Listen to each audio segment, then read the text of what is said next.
Zoé a 4 ans, elle est autiste. Ses parents cherchaient une structure d'accueil. Elle vient juste d'arriver.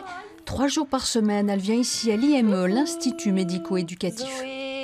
Zoé arrivant depuis peu à l'IME, donc elle a besoin aussi d'avoir des petits moments où on est avec elle en individuel pour un peu travailler le côté, la relation, faire un petit peu de demande à partir de petits intérêts, trouver quelque chose qu'il aime, notamment les bulles. Ils sont 42, âgés de 4 à 20 ans, polyhandicapés ou autistes. Et l'encadrement est conséquent, 35 personnes, un personnel spécialisé et tout un environnement adapté. Le planning de chacun, par exemple, est visualisé grâce à ces pictogrammes. Et puis le classeur de communication pour remplacer la parole. De la soupe.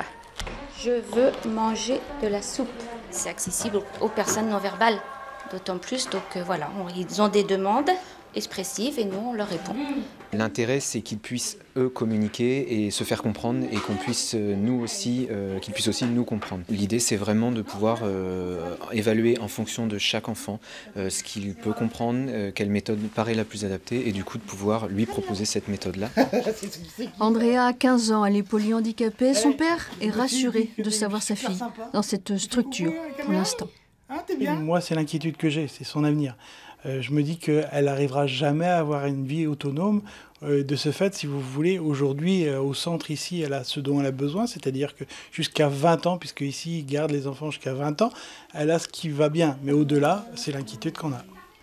C'est effectivement l'inquiétude des parents, l'avenir de leurs enfants devenus adultes qui auront gagné en autonomie, mais qui ne seront pas autonomes.